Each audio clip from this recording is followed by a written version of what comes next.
For all of the attention the global news media paid to the gay rights issue in Russia before and during the Winter Olympics, there was a story that came out of Africa just as the Games ended that did not get nearly as much attention. This past Tuesday, Uganda's president, Yoweri Museveni, signed a piece of legislation making the anti-homosexuality bill the new law of the land. It was already illegal to be gay in Uganda. This new law means harsher punishments, and not just for homosexuals. It also makes it illegal for Ugandans to, for instance, go on television to discuss homosexuality without condemning it. Not ideal conditions for a proper debate. Rather than opposing the new law, much of the Ugandan media are already on board. Newspapers routinely out Ugandan homosexuals and vilify them. And they defend that kind of journalism as merely reflecting the society they cover, the laws under which they work. The Listening Post's Nick Muirhead now on Uganda's new anti-homosexuality bill and the effect it will have on the country's media.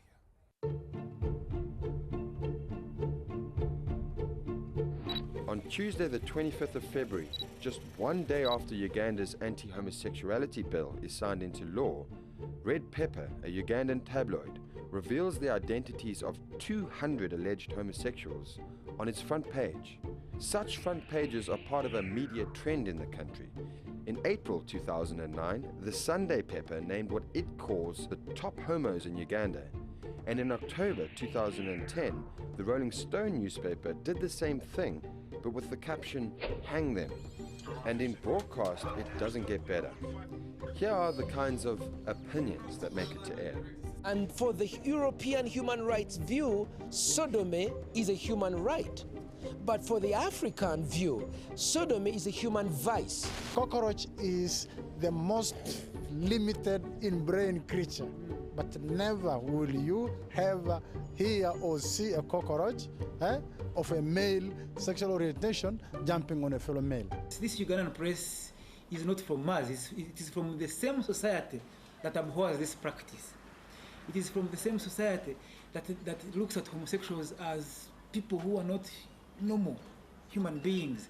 So all these have to reflect in the way we write, in the way we cover.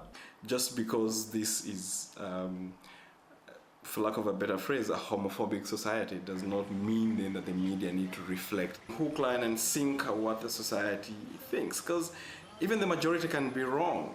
I think the media need to challenge some of that. Which is no small feat in Uganda because the anti-gay narrative is reinforced at many societal levels, in schools, universities, churches, at rallies, and just debating the subject can put journalists at odds with some powerful people. Leading the anti-gay debate in Uganda are politicians like David Bahati and Simon Lakoda, a former Catholic priest, now the country's ethics minister. And then there's the evangelical lobby. Pastors like Martin Semper get ample airtime.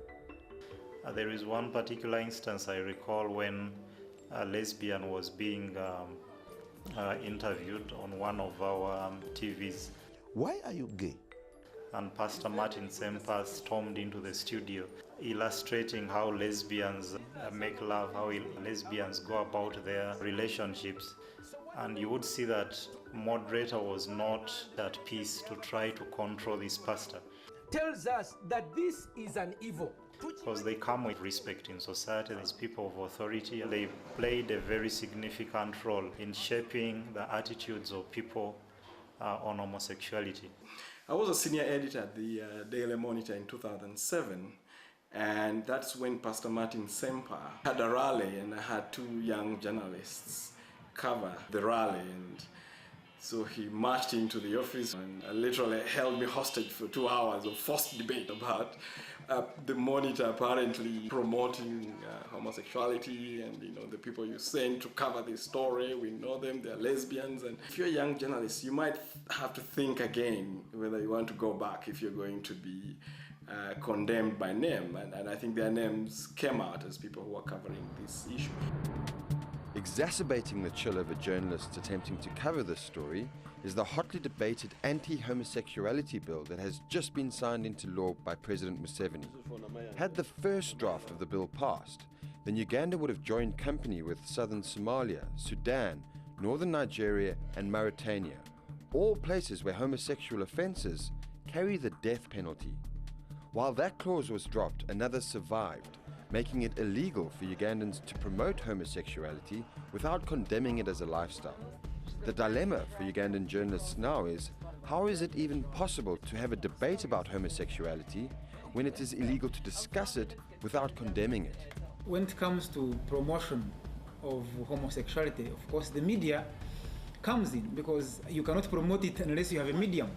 So we definitely have a problem there as a media house, because talking about it may not necessarily imply that you're promoting it. If I'm a journalist and I go to interview a source, I cannot determine beforehand what that source will say. It puts too much responsibility on the shoulders of journalists. So it's ridiculous.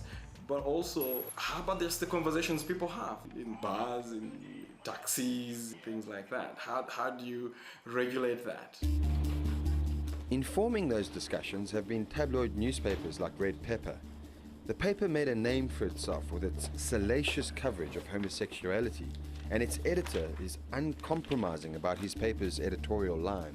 The Red Pepper editorial position on homosexuality in Uganda is that it is an illegal practice in this country. The Red Pepper must respect the laws of the country, and so we expose the illicit behavior associated with homosexuality.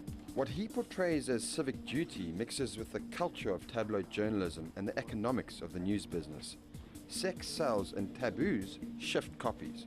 Combine the two and you can see why in December 2012, Red Pepper alleged in graphic pictures on its front page that a football coach was having sex with young players on the team. It's a reckless approach to making money. So you're talking about two things, sex and homosexuality.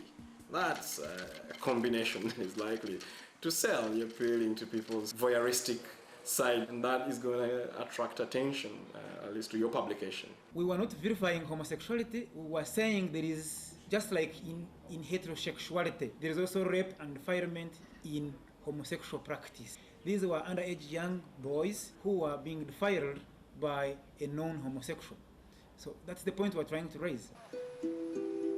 The notion that homosexuals prey on the young is not unique to Uganda, but when society, and by reflection the media, turns it into the dominant narrative like it is in Uganda, then challenging it becomes an issue, especially with a law that mandates the practice be condemned. Africa is different from Europe, is different from America, is different from Asia. We're coming from a society that abhors this type of behavior, this type of sexual orientation. So it is a society issue. It's not just a journalistic issue. This makes it hard for the media to try to be fair, for the media to ensure that both sides are represented, because if the media does that, there is a danger that the public is going to, in some cases, say that a particular paper is bankrolled by gay companies, and no paper or no television channel would want to tell that path, a path where you're going to be excluded by the public. On gay rights, the US military once had a policy called Don't Ask, Don't Tell, which allowed homosexuals to serve as long as they remained closeted. In Uganda, the media do ask, often they tell. What they cannot do under this law is debate the issue fairly. The Ugandan media force homosexuals out into the open. The law forces the issue to stay in the closet. More Global Village voices now on the new law in Uganda and how the media are dealing with it. Media coverage concerning homosexuality in Uganda is very, very biased. You find that when you go to a media house and write or speak something positive about homosexuality, the general public will come out on you. People believe that homosexuals should not be a part of the community in Uganda. You can't blame the media for their coverage because this is business. They want to get listenership, they want to get readership. So that's why they're pushed to the wall by the public, and they do the go the biased way. I think most of the coverage on the homosexuality bill in Uganda was biased towards the anti-gay group. So we didn't have a lot of informed opinion coming across in our media. I think the media most of the time reflect what the society is about, no matter where you go, even in Uganda. So majority of the media are a bit misinformed.